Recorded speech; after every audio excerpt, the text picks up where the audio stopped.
behalf of Drake to plug the programs that I manage. So I handed out some propaganda this morning.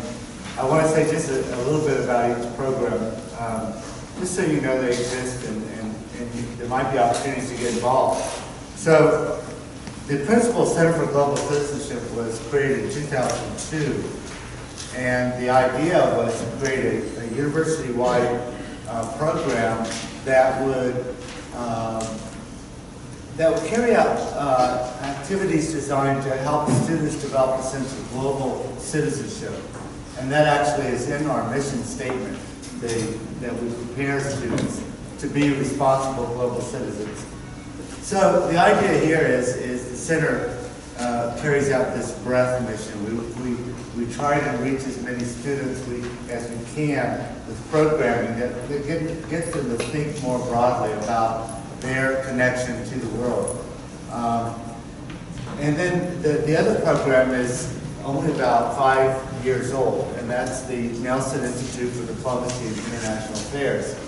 And there we're focused more on the depth mission, which is to do programming aimed at students who actually want to do international affairs as a career in some form, which may be working for government, foreign service, or maybe working for an NGO or international business, but they really want a deep dive into international issues. So the breadth and the depth is the way I think about the distinction between the two. I will mention that, importantly, that does anyone in here know R.W. and Mary Nelson? The Nelsons, founded Kim Industries, and been very successful in the family business. Their son Chris runs it now, and Libby Nelson also worked for the company. So the Nelsons believe strongly in this mission of global citizenship, and they were the principal supporters of the Center for Global Citizenship in the first decade or so, and were very generous in their support. And then the principal financial group came along and said, we believe in this program. We think that it's been quite successful. We want to invest in its future, and so they provided a $2.5 billion endowment, and that's been supporting us now, as well as we have some other endowed funds that have been very generously donated. We also have money that comes in through our annual fund, so folks who give yearly to help support international programs. The other, and the particular thing that might be of interest to you guys is that the center, and the Institute to a lesser degree, but mainly the center sponsors campus events that are open, they're free of charge and open to the public. We probably do 30 to 40 of these events a year. We've done probably, since the inception, we're close to 500 events now, and we've probably had total attendance of 33,000 people. So these are speakers, films, cultural events, panels, conferences. So we have almost every week during the school year, we have something going on. And we have some folks from the community who are regulars and come to lots of our events, and we really welcome that. As an example, one of the events I'm excited about this spring, we've got agreement that former Ambassador Stephen Rapp is coming to campus. He's a Drake Law School grad. He was a prosecutor here in Iowa. And then he went on and worked on war crimes tribunals. I think he worked on the tribunals for Rwanda and Sierra Leone, but then he worked for 6 years under the Obama administration as ambassador at large for war crimes issues. And he's now a fellow with the Holocaust Museum and he is part of a team that is gathering documentary evidence related to war crimes in Syria. in the expectation that at some point in the future, there may be charges filed through the International Criminal Court, and they need to have actual, real evidence that they will hold up at trial. So he's part of a group that's doing that. He's going to come and spend 5 days with us, but he'll be giving a public talk on April 5th, and that'll be in the evening. And that's in, is it in Sussman? Yeah. So, but if you would like to know about these events, we do have an email. We send out about a week before the events occur. We send out an announcement, and we have about 2,400 people on our email. If you already received these emails from us, then you don't need to sign up. But if you want to receive emails, if you do not already, please do sign up, and we'll make sure we get that. The other thing, yes, sir. Is there a website for the Principal Center? Not on the sheet. It's not. Yes, it is. Oh, backside. Excuse me, sorry. Backside. Yes. There, besides the events, there's a lot of other things that go on, and you can learn a lot more by going to the website.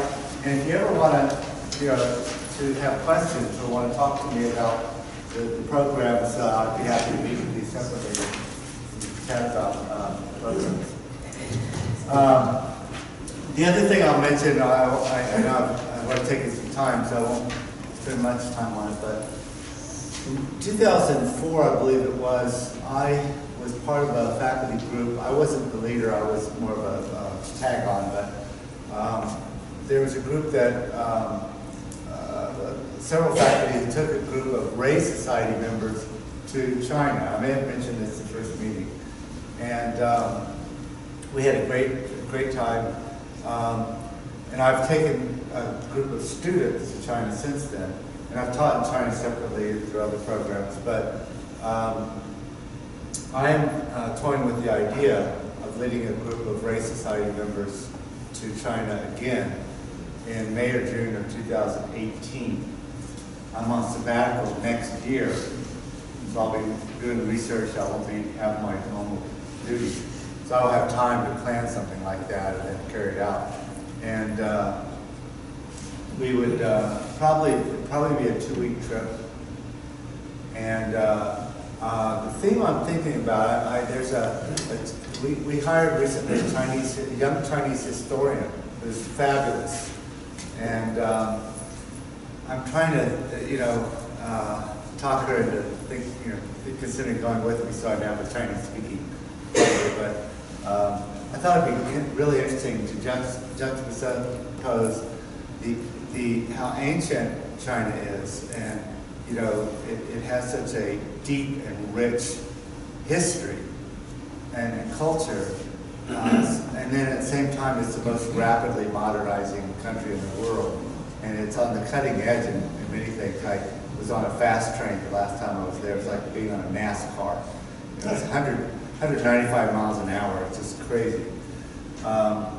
So I just thought about, how is China managing to, on the one hand, not lose sight of its past and to hold on to some of the traditions and certainly the architecture and all that, and at the same time to move forward and modernize and change and deal with the challenges of rapid growth and development.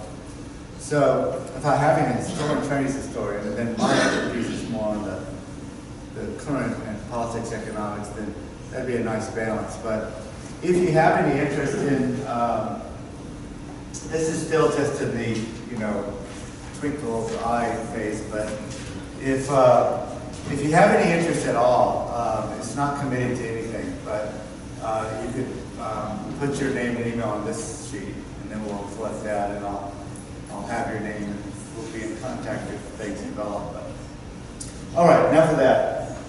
So, we've learned a little bit about the changing power balance between China and the United States. We've learned a little bit about the political culture of the two countries, and we've learned a little bit about some of the crisis points. So today we're going to turn to the question that I raised at the beginning, which is, can we avoid the Thucydides trap that we discussed? And what do the theories talk about, tell us? And of course, from my perspective in international relations, theory is that's what we really do. I mean, that's what I'm most interested in. So I'd love to talk about different theoretical perspectives on these things. I'm going to talk very briefly about two ideas that you may hear because they're part of the discourse, and then we'll just spend a little bit more time on two others. Actually, they're kind of out of order here. The realism, the Thucydides trap, and institutionalism are the two we'll spend more time on, and then the democratic peace and clash of civilizations we'll just kind of mention more briefly. And let's actually start with, again, it's out of order, but Samuel Huntington is a famous political scientist. He passed away recently. He lived well to his 90s. He published a book back in the mid-90s. It was called The Clash of Civilizations.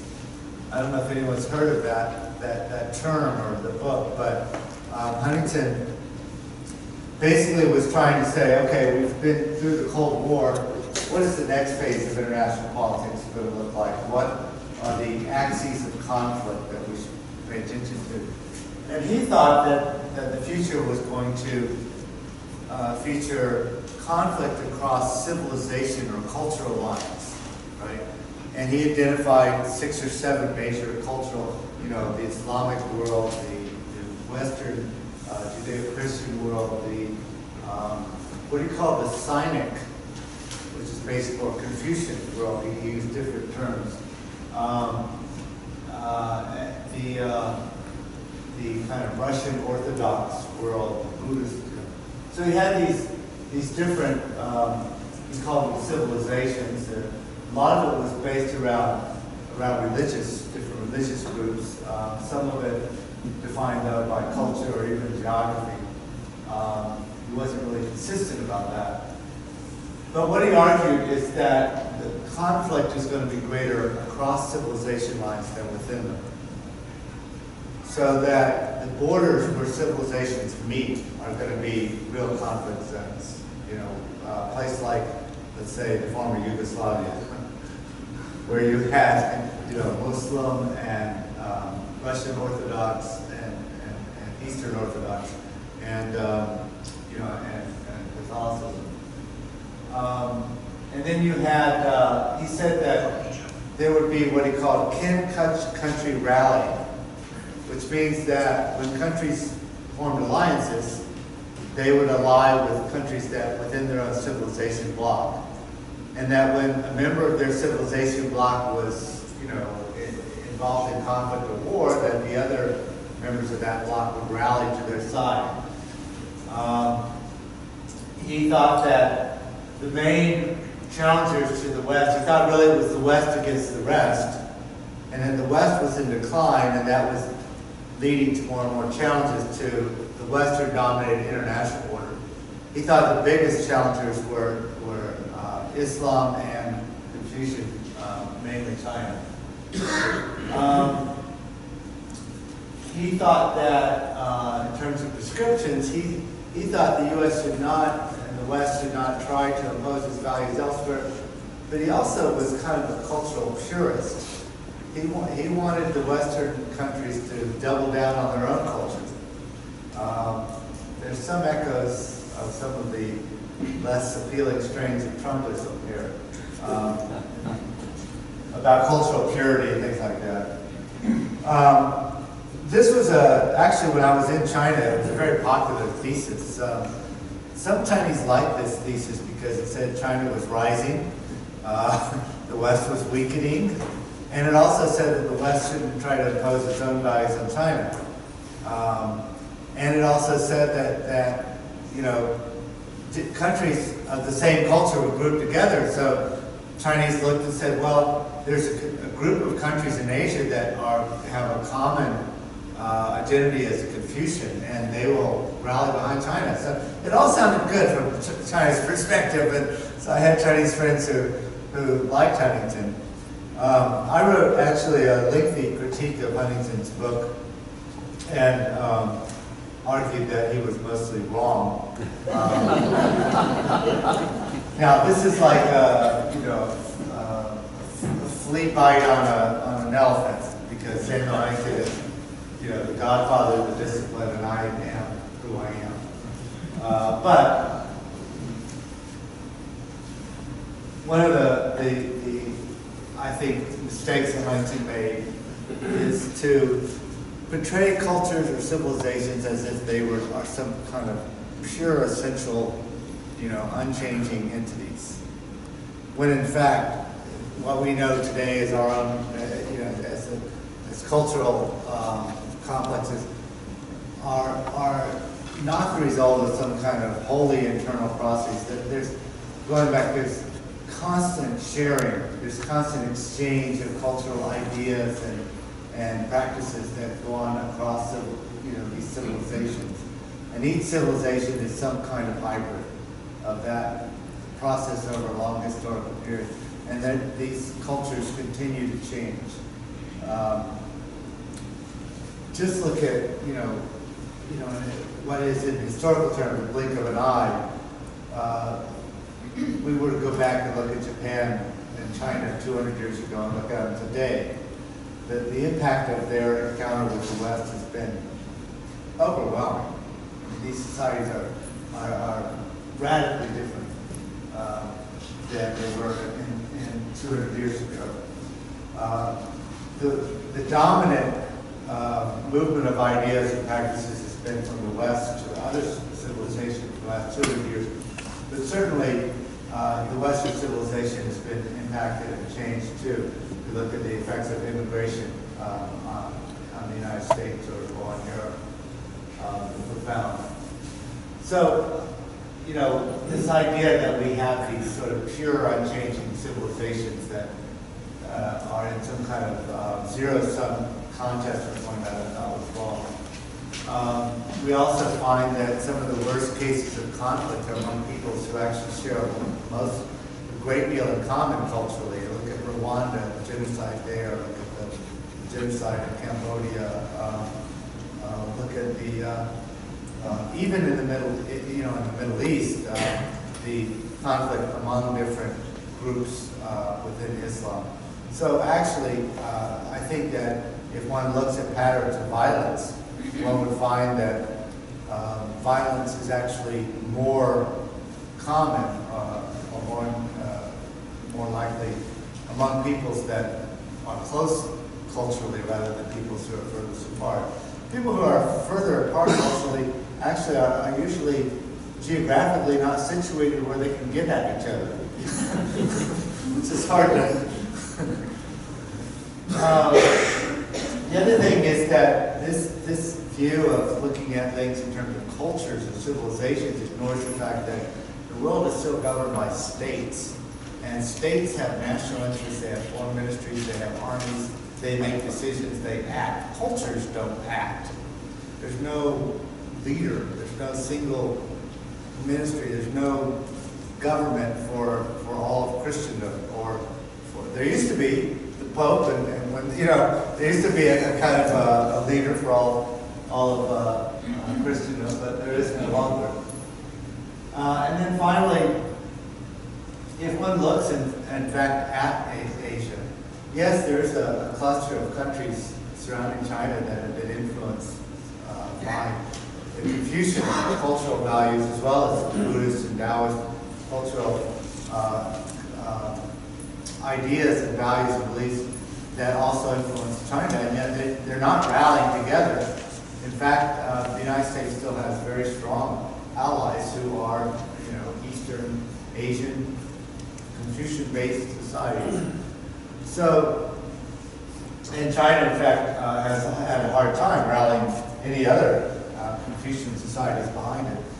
So I thought, for someone who is so famous and so influential, that he was almost wrong across the board.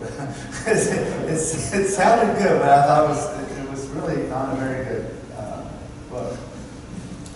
Now, another set of ideas that you often hear about is democratic peace theory. And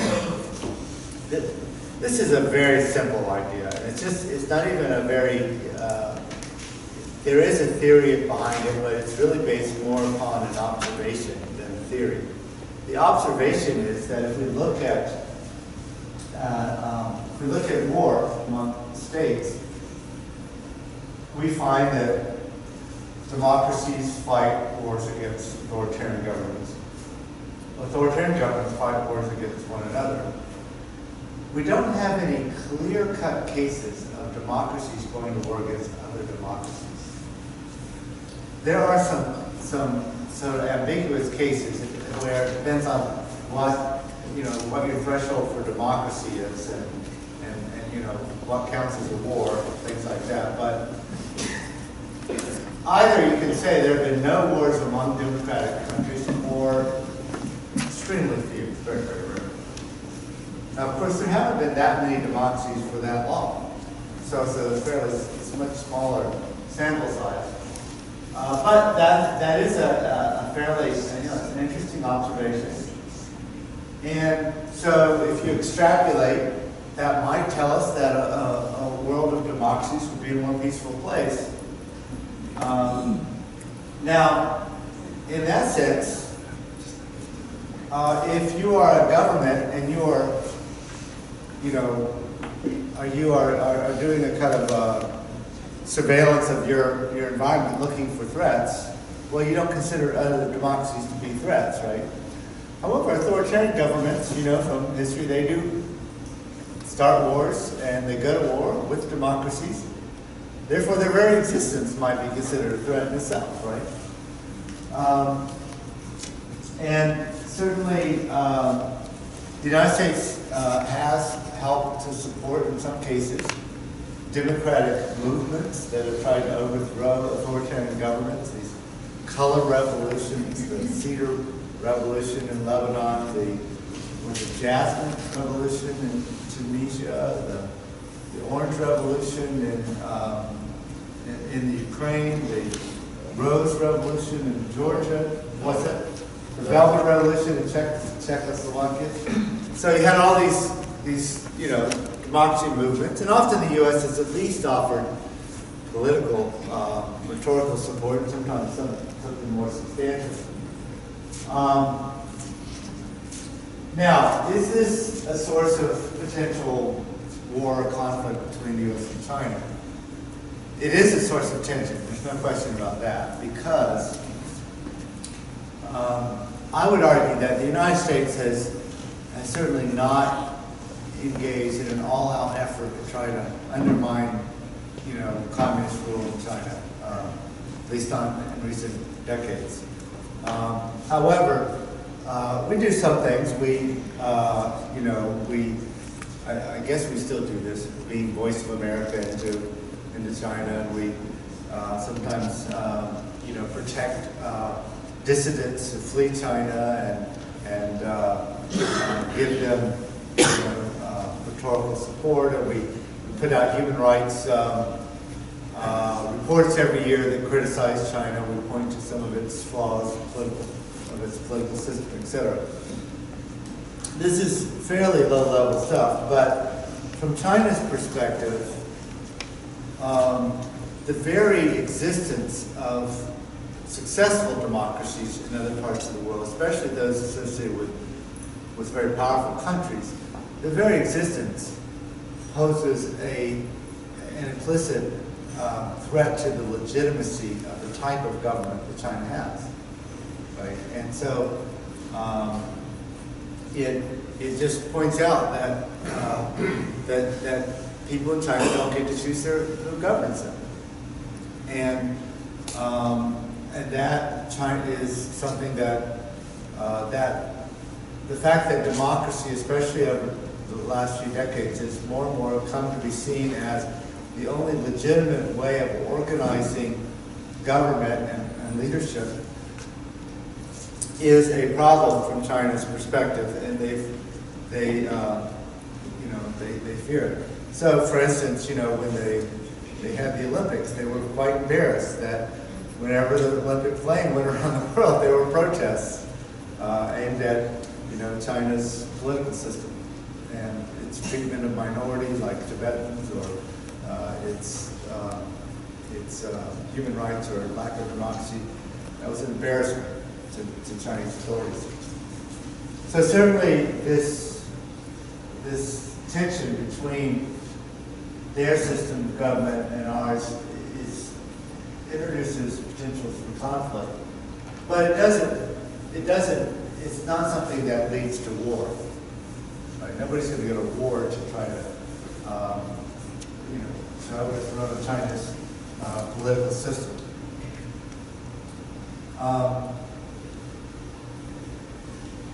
The other thing is that the theory, all it says is that democracies don't go to war with one another. It does not say that war between democracies and authoritarian states is inevitable. So there are a lot of authoritarian governments that we don't consider most of them to be actual threats to our security. The U.S. has had many allies who are not democracies. Look at the Middle East, for instance. We've had allies there as examples. There's even a case to be made that if China were to democratize, it may be more difficult for the U.S. to deal with.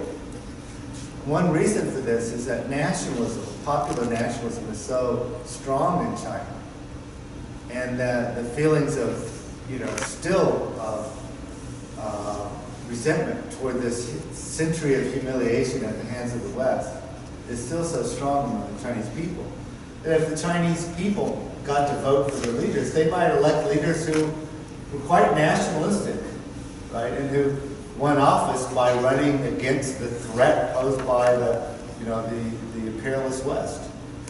And if that were the case, then then it might be that China would be more difficult to deal with as a democratic country than it is now.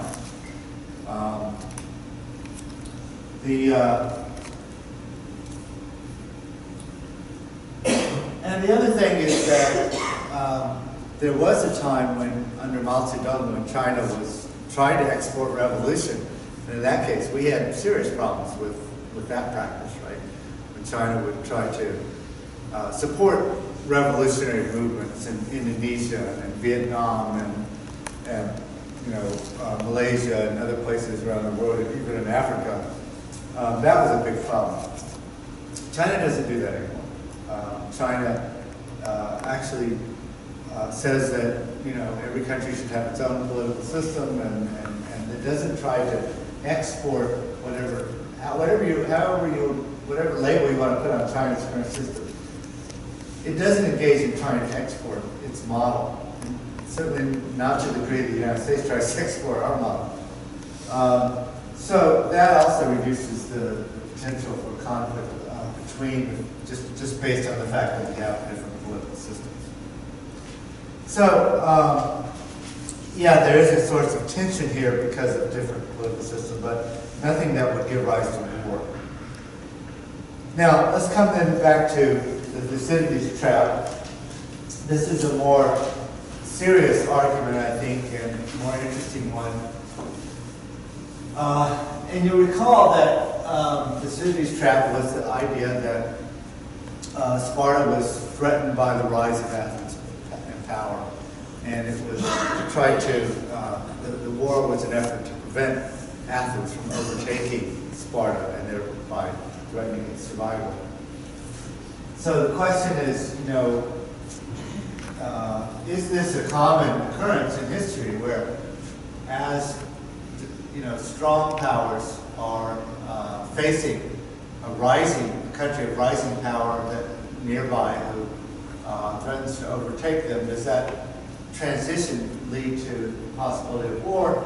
And this project at Harvard found, they looked at 16 historical cases and they said it led to war in 12 of the 16. Examples from recent history are twice the rise of Germany, like World Wars I and II, the rise of Japan, like World War II in the Pacific. But there are cases where that transition did not lead to war. The United States overtook Great Britain in the early 20th century. Not only did it not lead to war between the U.S. and Great Britain, but the British, especially after World War II, kind of handed off the baton to the United States. They actually told the United States, we cannot keep up the political military commitments we've made in the Balkans and in the Middle East. And the United States, you're going to have to take responsibility for maintaining order in that region. So that was actually a fairly, seamless transition, friendly transition. The other case that deserves mention is that the Soviet Union threatened to overtake the United States, and probably fell short of actually doing so. But the very fact that it was rising and it came close led to, of course, the Cold War, at least in the interpretation of realists. Now, that's an interesting case because unlike Britain and the U.S., there was no friendly handoff of the baton. The Cold War was, as all of you remember, it was a very tense, difficult, dangerous affair, and very costly. And it did lead to proxy wars, smaller wars, Vietnam and Afghanistan and Korea, etc. But it did not lead to a major power war, direct World War III. We managed to escape that. And the Soviet challenge actually kind of disintegrated before it managed to overtake the U.S. and the Soviet Union itself fell into 16 pieces. And the United States essentially won the competition. But what's interesting here is that the Cold War did not turn into a hot war, at least at major power level. You guys remember the Cold War, right? Now, these are quotes that I showed you the first meeting. John Mearsheimer, the most prominent realist author, China cannot rise peacefully. That the U.S. is also likely to behave in aggressive ways. Now, in terms of U.S. interests, Mearsheimer argues, as we've talked about before, that the U.S. already dominates the Western Hemisphere, has an interest in making sure there's no challenges to its dominance in this hemisphere. It wants also to prevent any one country from dominating Europe or Asia. And therefore, it will tend to naturally balance on the side of the weaker countries against any country that is threatening to dominate. So that's why we entered World Wars I and II. And the prediction is that the U.S. will attempt to slow China's rise and contain its influence and maintain a military advance in East Asia. And of course, China will resist those things. China's interests, Mearsheimer makes a blanket assumption that as a state's power rises, its ambitions will automatically rise as well. So there's no kind of point at which, okay, we're powerful enough, we're secure enough, therefore we don't need to have any further ambitions. States always want more. So as China's power rises, ambitions will rise. It will not be content to allow the U.S. and its allies to control the sea lanes and airspaces surrounding the Chinese mainland. Like any other great power, it's going to want a sphere of influence. That China will seek an Asian version of the Monroe Doctrine, and that will entail trying to push the U.S. military forces out of Asia and undermine the U.S. alliance structure. And that China will create essentially a contemporary version of what, the imperial tribute system, where they will integrate the Asian region economically, culturally, and politically with China and core. There's now a very ambitious project that China calls the Silk Road Initiative. And the idea is that China will actually invest in building ports and railways and airports and infrastructure throughout Southeast Asia, through Southeast Asia, South Asia, Central Asia, all the way to link the eastern rim of the Pacific Rim with Europe, essentially. That there'll be communications and transportation links that will allow, through land, the passage of resources and goods and people, etc., across the entire Eurasia region. And that will all happen under through Chinese investment, which will spread Chinese political and economic influence. Now, what is the evidence that Mearsheimer and others realists might cite? Well, up until about 2010 or so, there was actually little evidence of China being particularly assertive. China, Deng Xiaoping, the Chinese leader who initiated a process of reform and opening to the world in the 80s, he had a phrase, its translation is disputed, but it's basically, hide your light, bide your time. And the idea was that at the beginning of the reform period in particular, China was weak. He anticipated that China's rapid rise, would be seen as a threat by the United States, but also by China's neighbors. And therefore he said, as we rise, we should keep our heads down, focus on internal development, focus on peace in the region, avoid confrontation with the United States, and basically, try to ensure conditions that will allow us to rise without evoking fear among other countries, and therefore a backlash against us. They call this peaceful rise, philosophy of peaceful rise. And China actually carried out what was called at the time a kind of charm offensive among its neighbors, constantly giving out foreign aid and stressing economic ties and win-win investment and diplomacy, making friends. We've looked at a couple of border issues like the South China Sea, but actually China resolved like over a dozen border disputes with neighbors in the last few decades.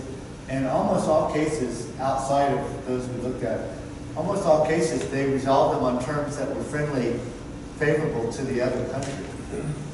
There's some cases they've not been willing to do so, like with India, for instance. But most of the time they have. So China was basically very aware.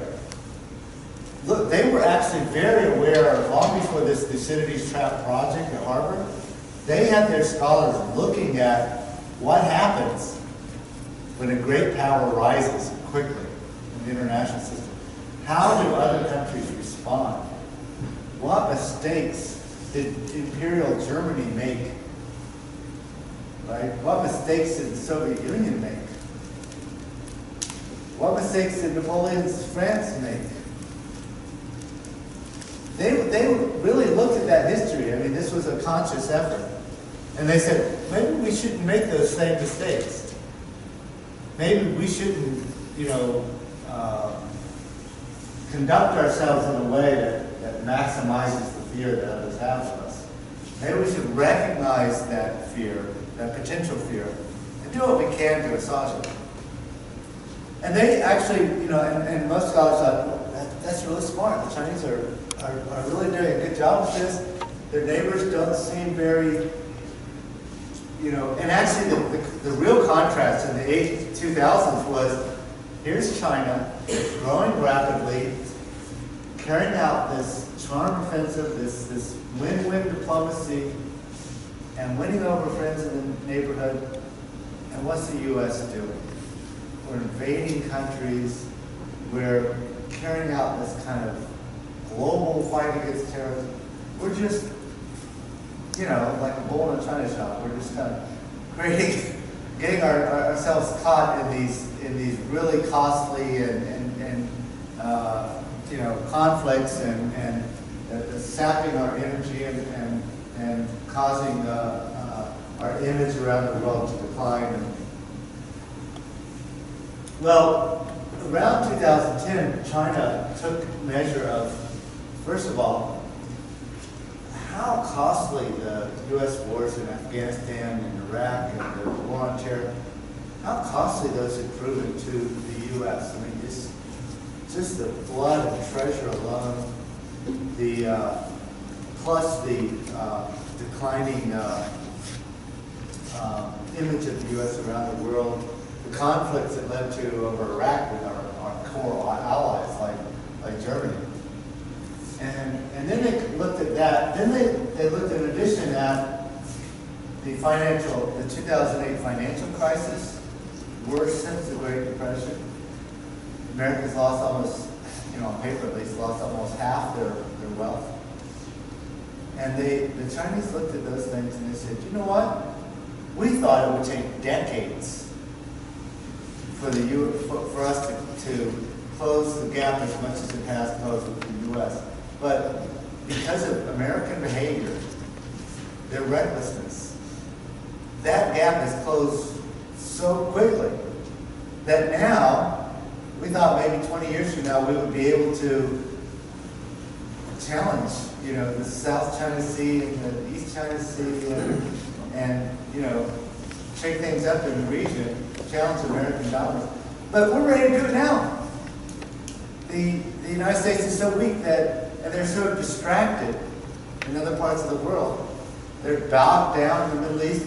What better time than to be assertive now? So China, around 2010, people began noticing China wasn't, Mr. Nice Guy anymore, and it was pushing neighbors, and it was especially South China Sea, East China Sea, relations with Japan. Its military buildup accelerated, and so it also began being more assertive on cyber espionage, as an example.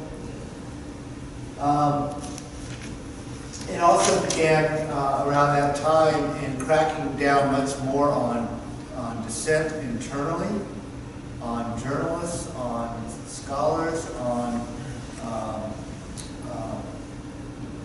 cracking down on the internet freedom, on the media, also on lawyers who defended human rights cases. So China moved in the direction of, both at home and abroad, of being much tougher. The Obama administration responded by saying the future of, the center of world power in the future is going to be in Asia. And here we are, just, bogged down in the Middle East. So he tried to pull us out of those wars in the Middle East and carry out what's called the Asia, he called it the Asia pivot initially, and they thought that sounded too aggressive, called the Asia rebalance. And instead of dividing our Navy half and half between the Pacific and the Atlantic, we're going to put 60% of our naval assets in the Pacific. We're going to put some Marines in Australia. We're going to ramp up our military presence in the Philippines. We're going to start military-to-military cooperation and arms sales to Vietnam. We're going to take advantage of the opening in Burma to try to lure that country out of China's orbit.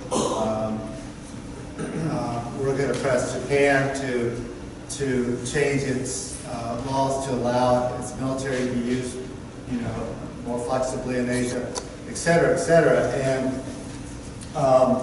So Mearsheimer looks at this and says, between China becoming more assertive and ambitious and the United States, doing the same, we're now entering a period where my predictions are coming true.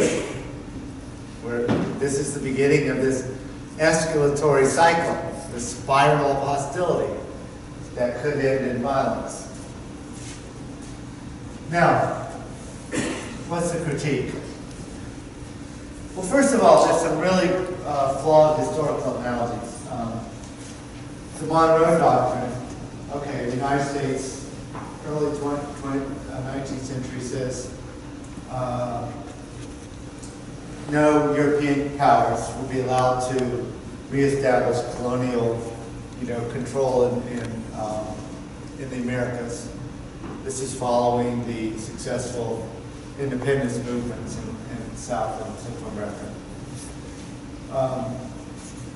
But for what Mearsheimer says is, okay, China will do the same thing and in the process kick out the United States. But actually the dominant power of the early 19th century was Great Britain. And the Monroe Doctrine was not done as an effort to balance against Great Britain. It was done in cooperation with Great Britain. You see what I mean? It wasn't an effort to kick out the British. It was actually an effort to stop other countries from coming back in. But the U.S. actually was collaborating with the dominant power of the day, not balancing against it. So that's a very flawed analogy, I think. Cold War analogy is also flawed. When people say that the United States is trying to contain China, if you go to China, everybody says this. They all believe, the United States is trying to contain us and trying to stop our rising power. Well, we actually did carry out a containment policy against the Soviet Union. Do you guys remember what that entailed? It meant having 12,000, nuclear missiles aimed at the Soviet Union. It meant having hundreds of thousands of American troops stationed not only in Europe, but all around the periphery of the Soviet Union. It meant no trade, technology, nothing. Right? No economic ties to speak of with the Soviet Union. It meant an ongoing, covert, series of covert actions, a cultural Cold War. It meant going to the brink of nuclear crisis in Berlin and in Cuba and on and on and on. It was a massive confrontation, and it was huge and dangerous.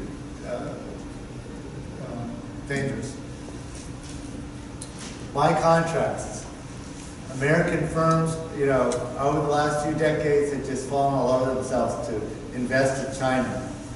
Huge flows of technology.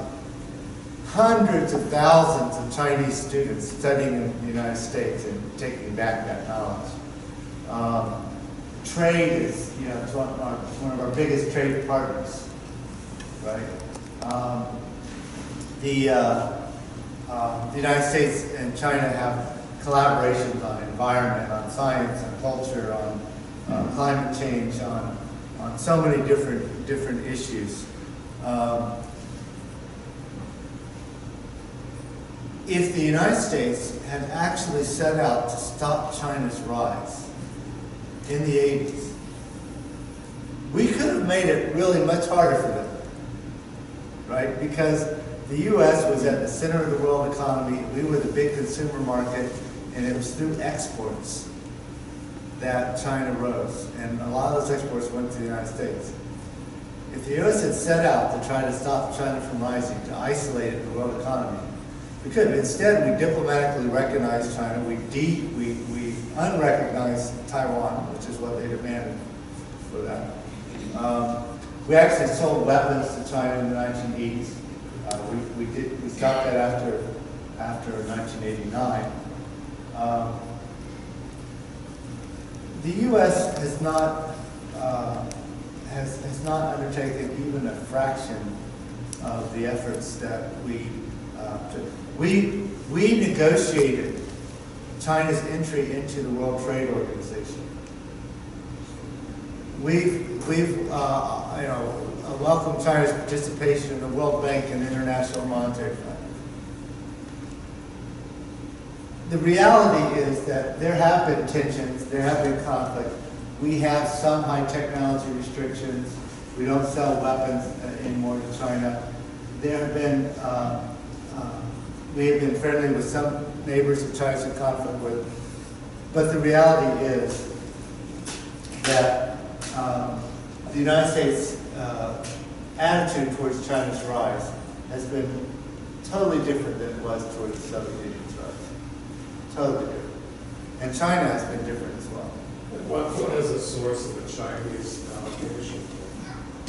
We are trying to use this as propaganda mechanism. So why do the Chinese think that we're trying to stop their rise?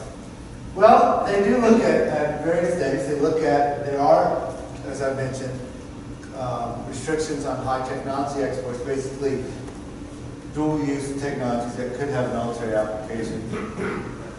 The United States is a close ally with Japan, which China considers a historic rival and frankly an enemy. We have bases that surround China, in the east.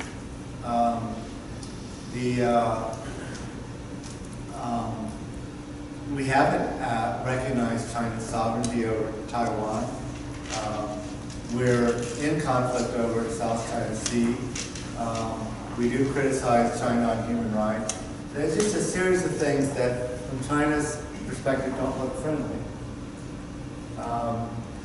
And it's against the backdrop of this longer history of Western influence in China that they see as mostly negative. I mentioned before that I think the Chinese leadership and through the media get some political mileage out of stressing conflict with outside countries. They don't always do that. They turn it. I've actually had a student who did some research on this, who's Chinese, by the way. They modulate the media, so they can turn on the media and negative coverage of the United States. And then when they want it to be friendly, to reward the United States, then they totally change the coverage. So it goes up and down. But yeah. Is the U.S. doing anything wrong in the South China Sea? And it seems like, from an American perspective, we spend an awful lot of money keeping those sea lanes open for the benefit of the Chinese to get oil, just like we do, obviously, for ourselves. Don't they recognize that? They don't have to devote all that energy and military might in the Middle East to keep oil flowing. We're doing it for them. Well, and that's why China has not directly challenged America's presence, and this is again in conflict with Mearsheimer. Right? China has complained about various things, like for instance, the U.S. put an anti-missile system in South Korea called the THAAD. China doesn't like that and has complained about it, quite openly. But China has not. It is said that it accepts the U.S. military presence in the Western Pacific, that it is not trying to push the U.S. out of the Pacific. It is, I think, recognized that the United States has been overall, that the U.S. presence has helped to preserve order and stability in the region. We've not had the kind of, wars in East Asia that we have in the Middle East. I think they recognize the U.S. Navy's, keeps piracy and protect sea lanes and all that. But they don't want going forward to have to be dependent on the U.S. Navy. They think that the American military's navies has American interests and not Chinese interests at heart. It may be that in protecting America's interests, they've also had some side benefits for China, but they're looking forward for the possibility that it may not always be the case. that what the America's interests may conflict with China in the future, and then they want to be able to control their sea lanes themselves, or at least have an equal presence.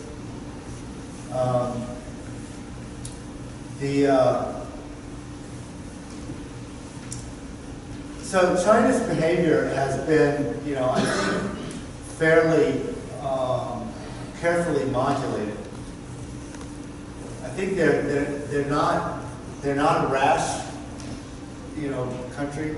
Their behavior is not highly ideological, but they do defend their own interests.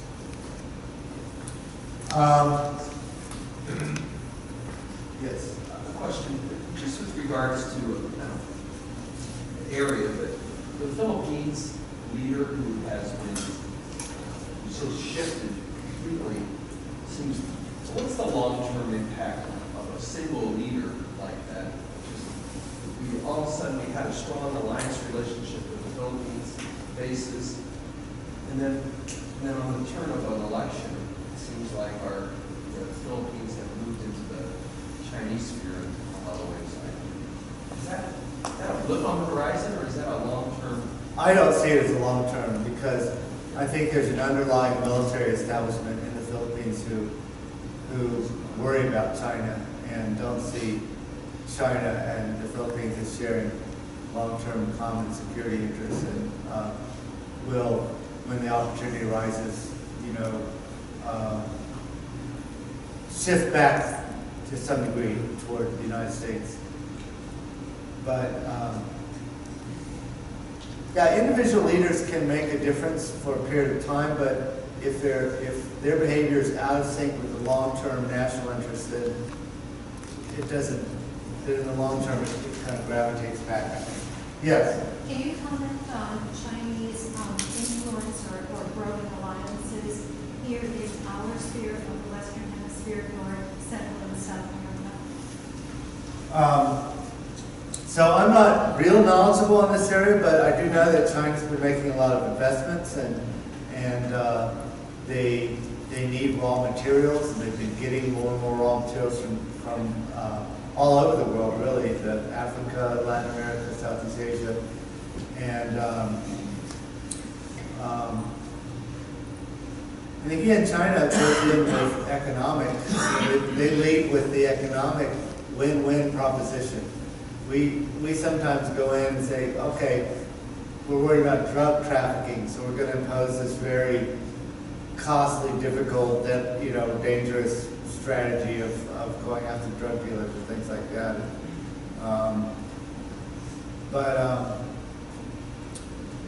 And the other thing is that China's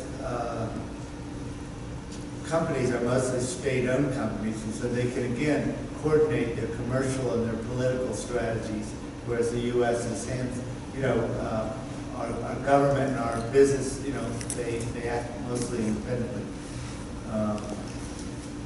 There are limits, though, to how much influence China can get in our own hemisphere, I think, because countries do recognize that the U.S. has all kinds of resources and assets that can influence their politics and constrain their choices. Do you know much about the developments or the potential for development of Chinese-Cuban relations? Don't know much, really. Do you see economically us being able to bridge into a partnership with Russia and Japan in the next 20 years? It's going to take some time because, like you said, the Japanese and the Americans are natural enemies. Not natural enemies, but enemies historically, as is Russia. But that might make some sense to balance the power of the hemisphere. Russia's economy is so fossil fuel based, and we're basically independent energy-wise now, and we don't need their fossil fuel, and we're in conflict with them over. We want to, us and American companies want to put gas and oil pipelines to route them in ways that bypass Russia. And Russia wants those pipelines to go through Russia and be controlled by Russian companies. And there's a big contest going on now over all the pipeline politics of Central Asia.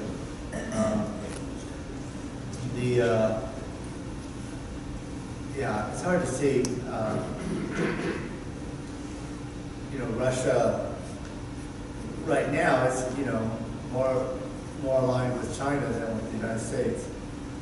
Japan tried a few years ago to move a little bit away from the U.S. and then it kind of quickly found that wasn't a good idea and moved back. And so it's possible that Japan,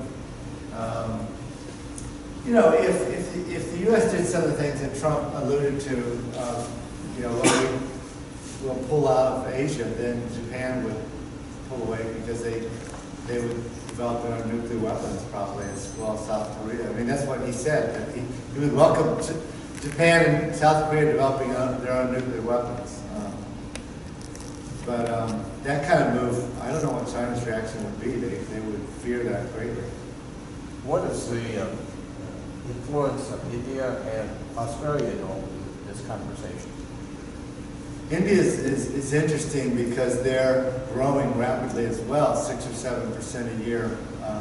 But their economy is still only about a third the size of China's economy. And militarily, they're not even close. But they have moved closer to the U.S. The U.S. has cultivated India. And India worries about China, the threat from China. They take care to try to avoid going into open confrontation, and they talk and they have ties, but they're also somewhat competitors, in terms of the global economy as well. So the thing is that China, this is the other thing that it's not just, this is why it's not just China and the U.S., is that China has all these other, that's the other reason why the Monroe Doctrine doesn't make sense. The U.S. could have a Monroe Doctrine and keep Europe out, and then there was no other great powers to challenge U.S. in America. Even if the U.S. pulled out of Asia, China would still have Japan, Russia, and India. Plus, Indonesia is going to be a great power 50 years from now. It's never going to be as dominant in Asia as the U.S. is in the Americas. Plus, the way I think we often neglect when we just look at China, it's the rise of Asia.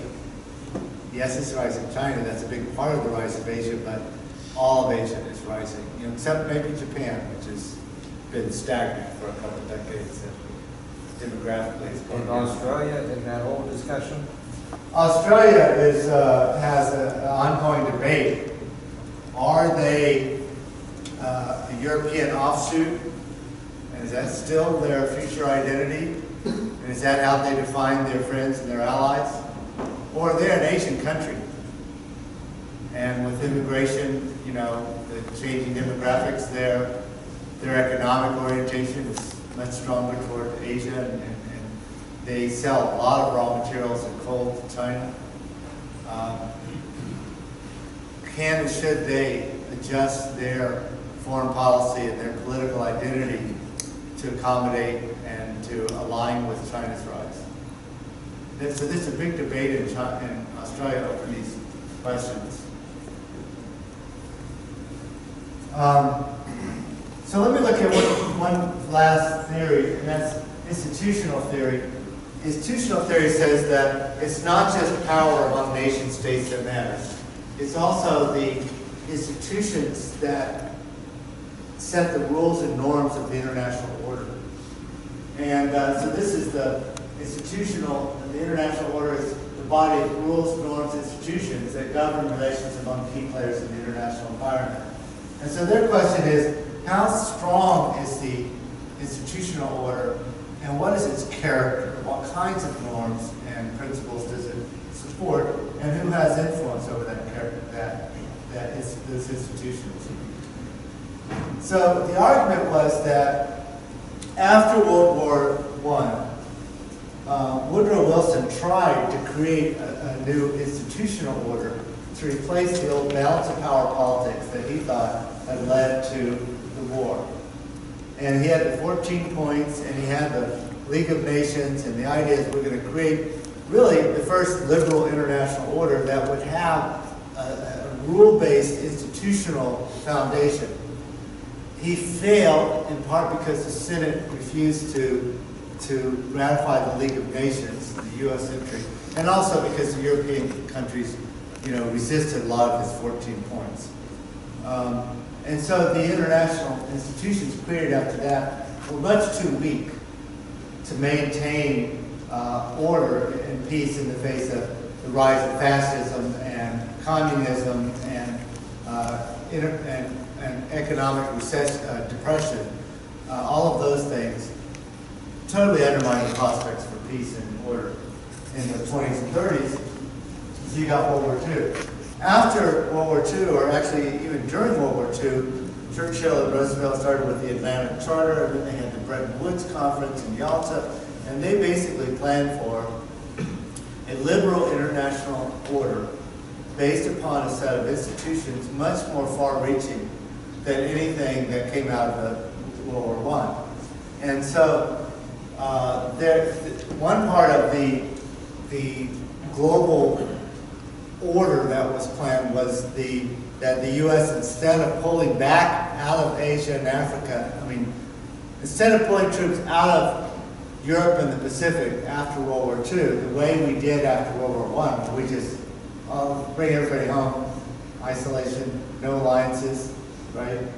No defense, no military commitments overseas. We said, well, no, we're going to leave troops, we're going to have alliances, we're going to create NATO and all these other organizations. That was one part of it, the military side. The other part was we're going to have United Nations, we're going to have an International Monetary Fund, we're going to have a General Agreement on Tariffs and Trade, we're going to have a World Bank, we're going to have eventually a European, became the European Union, we're going to have NATO, we're going to have these this set of institutions that embody the rules and norms and principles that fit with our particular values and our particular political and social and economic institutions. So these were basically a respect for sovereignty and territorial integrity, collective decision-making through multilateral institutions, the rule of international law, open global economy, respect for human rights, spread of democracy. Those things seem so commonplace now, but at the time this was revolutionary, that the great powers were going to coalesce around an agenda like this and try to create a new world order. Now the problem was that the Soviet Union did not go along. They didn't see these things as compatible with their own social order. And so you had about a third of the world, a third to half of the world was outside of this order. So the U.S. went ahead and organized what it could, the Western countries and parts of the developing world. It wasn't until the end of the Cold War that we could attempt to universalize this liberal institutional order. Now then the question is, what about China's rise? Because China is not a liberal state. A liberal state is one that embraces democracy, human rights, limited government, individualism, property rights, markets, etc. China is very different from that, right? It's an authoritarian government. It's heavily state-owned enterprises. They have a communal system that doesn't recognize the kind of individual rights, etc. So, how does the rise of an illiberal country, great power, within the context of a liberal international order, how does that work? Well, Eikenberry says it's not a problem. John Eikenberry is an IF theorist. He says, because the liberal international order is easy to join. We let so many countries have joined it. It's not an exclusive club. and it's hard to overturn. It's hard to overturn because the institutions, there's such a thick web of institutions. They're so rooted in a broad, deep, globalized commercial order. The web of communication is so strong, and movement of people and ideas and all that. So this is such a successful, kind of innovation in international politics, and it's so deep and broad, and it's now, look at how easily this little international order absorbed the Eastern countries after being in the Cold War. So he says it's easy to join, hard to overturn. So any one single country, no matter how strong, is not going to be able to overturn and overthrow this broad global order. So from his perspective, it's not China against the United States. If China were to turn against the international order, it would be confronting everybody, the whole world, pretty much. It would be, and China against the whole world is not as impressive. However, he says that, in fact, China has been the biggest beneficiary of this international order, and it has risen the fastest. It's grown the fastest. And when did it start growing? Only really when it opened itself to this little international order. He quickly found that far from being a hostile capitalist imperialist system that would take advantage and destroy China if it opened its own borders, instead, the investment flocked in. The trade orders flocked in. We were happy to educate their young people, happy to share technology, happy to welcome China to join all these institutions. China found, wait a minute, this isn't so bad after all. So his argument, China's only benefited, and so it has a strong interest in playing a role of responsible stakeholder, and it would be crazy to try to play the role that Nazi Germany did, or Imperial Japan, or Soviet Union, or to try to undermine the system. Now, that still leaves a lot of question marks. China could take a number of different roles. It could try to be a leader, right? It could take leadership. It could even try to create its own institutions, like the Asian Infrastructure Investment Bank. It could be a supporter, as we said, a responsible stakeholder. Or it could be a free rider, where basically it benefits from the institutions but doesn't contribute. It could be a spoiler, which is where when it doesn't like something, it tries to undermine not the whole institution, but a particular policy or particular actions. Or it could be a revisionist state and try to create a whole new China-centered order.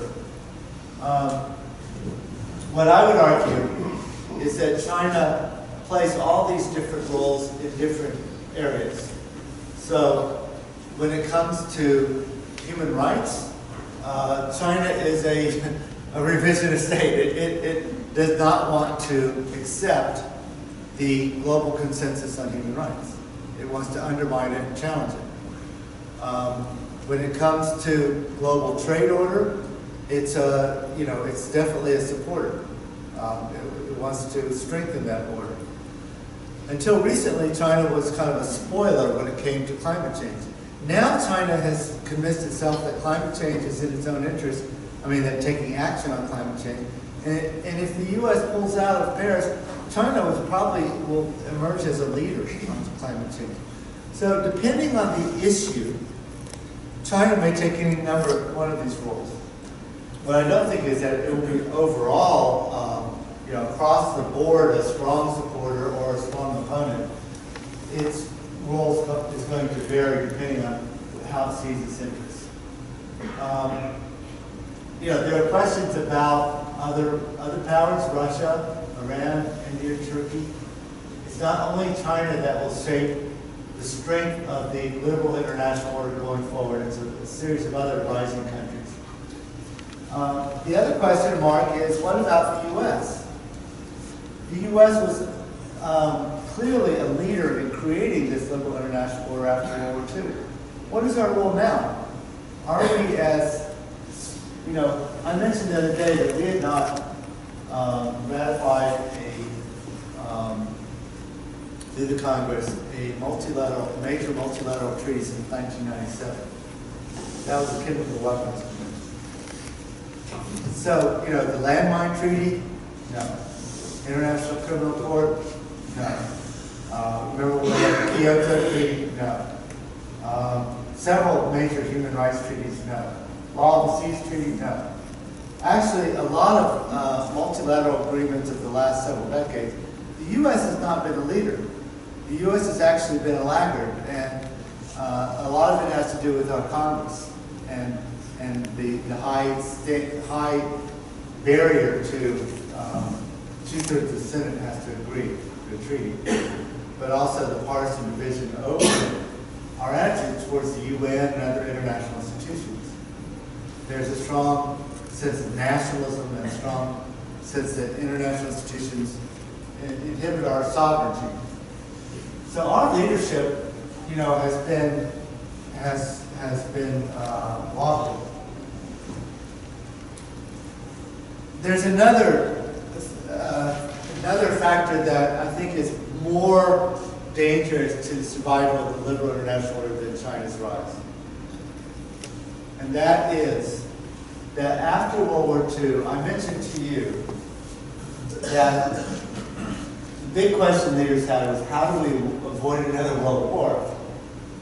And they looked at the attitudes we took after World War I, you know, the forcing Germany to accept blame for the war, forcing, you know, reparations on Germany, you know, not ratifying the League of Nations, etc. And they said, okay, we need a strong international order, and instead of punishing those countries that started the last war, we need to actually reform them, democratize them, bring them back into the system as responsible stakeholders, etc. That was these were wise moves. That generation of leadership was really quite exceptional. However, they also looked at another aspect. They said, you know what? It's not just the international institutions, it's the domestic institutions as well. Because peace was also undermined by the fact that some countries were so, democracy was so weak in Weimar Republic that it collapsed in the face of the rise of Nazis. It was so weak in, Russia that communism took power. The Great Depression, the economic downturn, so weakened domestic political consensus. And so they said, you know what? We need to develop a kind of capitalism that has fewer boom and bust cycles, that is more equitable, that distributes rewards more broadly and creates a middle class. We need to have political systems that are more, genuinely democratic and inclusive, etc. So they created a kind of set of social pacts that were broadly inclusive domestically. And it was built around the New Deal type programs in the U.S. and elsewhere.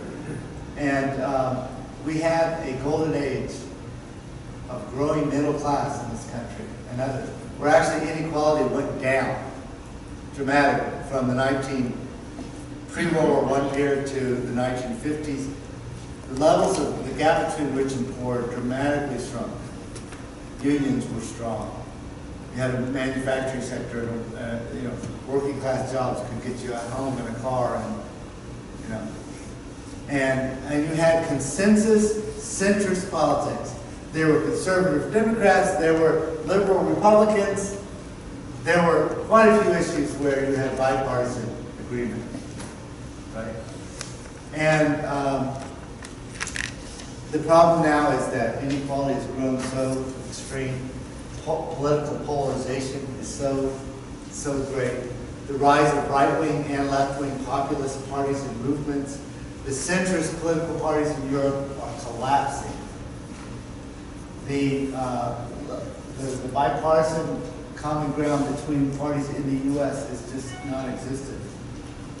And so you have a scary kind of politics going on in the Western world.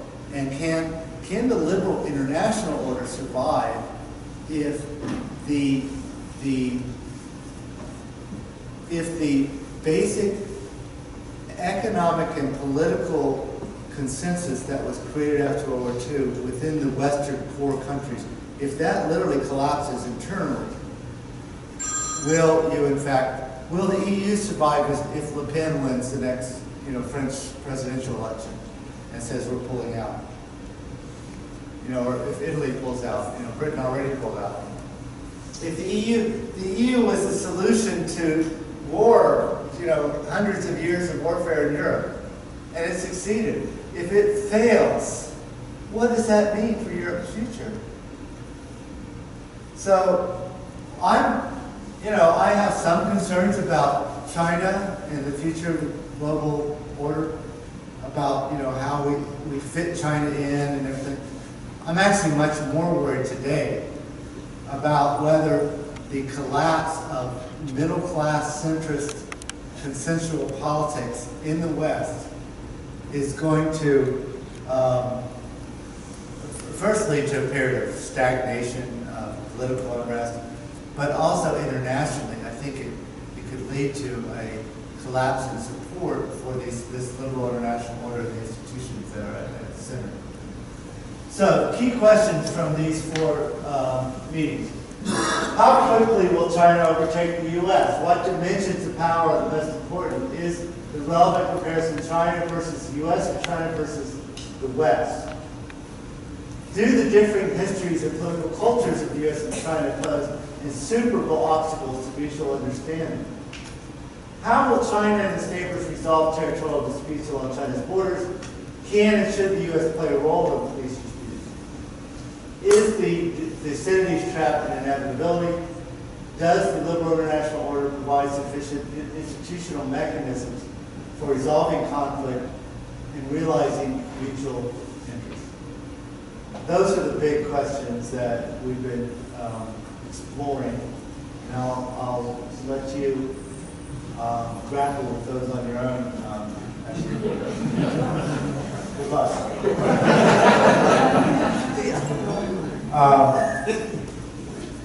We do. What time is it? 20 after. We do have a few minutes for questions and answers and final thoughts. There are 2 interesting aspects of the U.S.-China relationship that you have not dwelled much on in the classes I've attended. One is the fact that we've got more than 300,000 Chinese students studying in American colleges and universities in this country. Yeah. We have far fewer Americans studying in Chinese schools. The other is the fact that the Chinese government and Chinese businesses own a lot of American assets, including treasury securities. I think hundreds of millions, if not billions of dollars of securities that help support our government. And they've also made substantial investments in this country as well, real estate and businesses. How do those 2 things play in the analysis that you've gone through on the politics? Well, there's certainly just underlying the interdependence between the societies and how any effort to tear them apart would create such pain and damage on both sides. So China's investment in U.S. government securities has actually been on a decrease. It's decreased quite a bit in the last year or so. China's been unwinding its investments overseas to try to free up money to defend the value of the yuan and keep it from collapsing. The dollar's been so strong. But there's still a lot of money that can and will come into the U.S. via the, into buying up companies and things like that. But, it depends on there's sensitivities that surround Chinese investment here that don't, for instance, Dutch investors don't have. Netherlands actually has big investments in the U.S.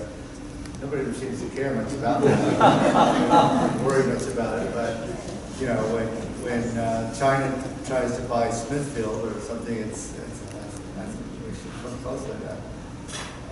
So there's worries. The Chinese students, people don't realize that about 70% of Chinese students who study abroad don't go back to China.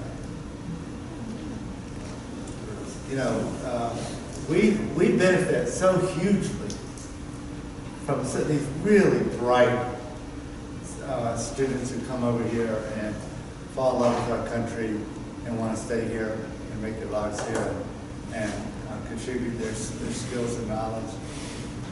Not just Chinese, but in general. And we don't appreciate it sufficiently, and we don't wisely take full advantage of it.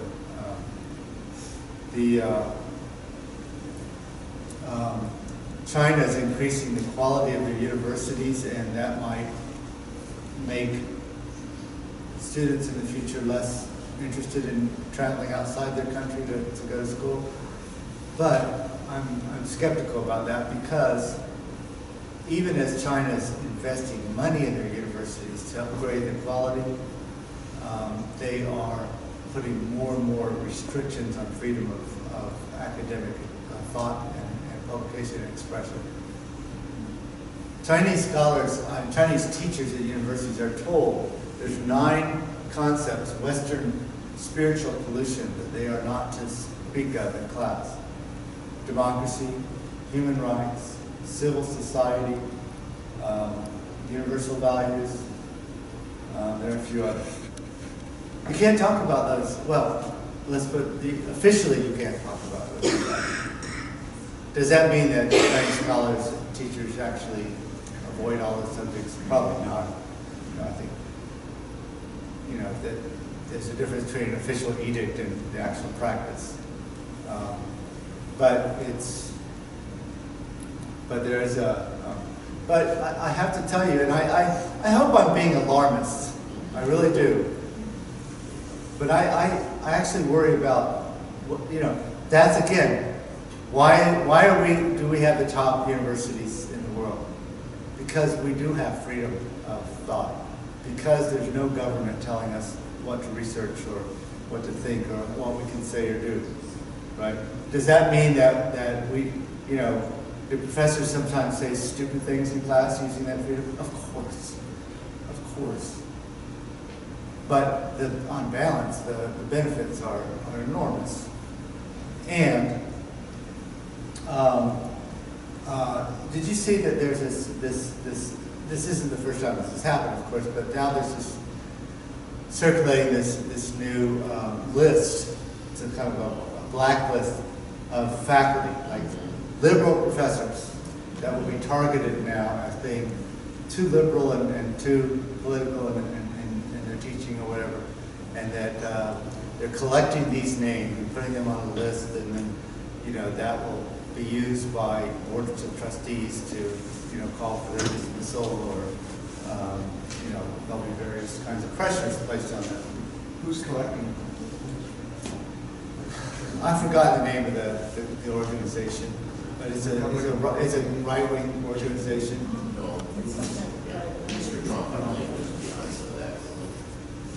I don't know that he has anything directly to do with it. What about the role of government agencies, which also serve an educational function?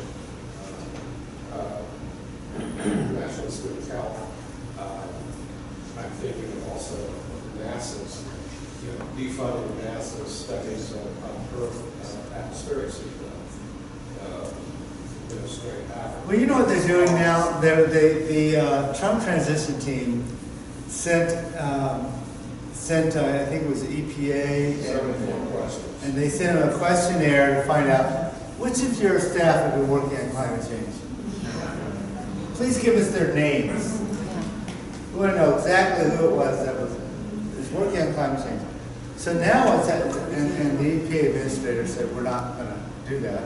But the other thing is that the scientists in government labs are quickly downloading their data and copying them and putting them, offsite to say, because they're literally worried that someone's going to come in and just delete decades worth of, data on climate change. And the U.S. has been a leader in gathering that kind of data. So, I never thought we'd see something like this. Do you think that there's significance in the development of social media, the internet, and a non-traditional press to bypass the institutional mechanisms for connecting? In China, particularly? So we actually had a Fulbright scholar here from China whose work, part of her research was on social media in China and the controls placed on it and how people used it. And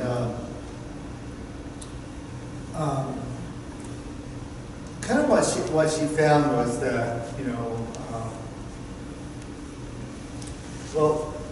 is that most people don't use their social media in China for news or serious, issues. They do the same. They look up sports and movies, and they do fun stuff, just like we do. But there are, like non-official media sources and chat rooms and that share stories about things that happen. And the government does try to control it, but there's so many different ways that people have tried to share ideas. After the Liu Xiaobo was a political dissident who started this Charter 08, he wrote this pro-democratic document and declaration and tried to get people to sign it. And then he was put in jail, and he's still in jail. But he was awarded the Nobel Peace Prize. And of course, the media in China would not cover that. So Chinese, when I was in China, I asked young people if they knew about it. Most of them didn't. But when it came time for his prize to be awarded, he wasn't allowed to go, and his wife wasn't allowed to go. So there's no one there, so they had an empty chair on the stage, And so Chinese people started, who were able to, especially some of the young people who were able to use proxy servers and that sort of thing to get around the Great Firewall, they knew about this, and so they started sending images of empty chairs, and to one another, and they find irreverent kind of ways to share things and get around. They misspell things just slightly to get around the algorithms. But at the same time, one thing that she looked at was, she said, okay, politically, which is strengthened more, pro-democratic feelings or pro-nationalist feelings? Because the government is pushing, more nationalist feelings. And what she found is that actually the overall effect was probably to strengthen nationalism more than democracy. And the government pays a huge army of people to actually watch these chat rooms. And if someone says something, negative, they sometimes they just delete the message, but more often they'll jump in and say something positive. So you never know if you're actually chatting with a government minder. Are the kids that come over here, 300,000 kids, where do they rank in the academia of China? Are they pretty bright kids? Are they pretty average kids? Or is there a way to judge that? Because that 70% mark, I gotta believe that if we send 300,000 people to China, not a lot of them will stay over there. They're gonna come back here. So I look at that as a really, really positive thing relative to the way we do business, the way we live. Right. They want to stay. And actually, even Chinese who are very critical of, the U.S. interfering with Taiwan or South China Sea, or don't like our political leadership, really, are still very, positive about American culture and American people, and they love our popular culture and music and everything, and they also like they see us as a place where people have freedoms that they don't have at home. And they think it's an attractive society for the most part. They also think that we all carry guns and shoot each other all the time. And that's true, of course. But most of those young people, I think a lot of them are from well-off families. And I think that 70% is a big, big positive thing for us. It is. It's huge. We've come to the end of our time here. Thank you very much.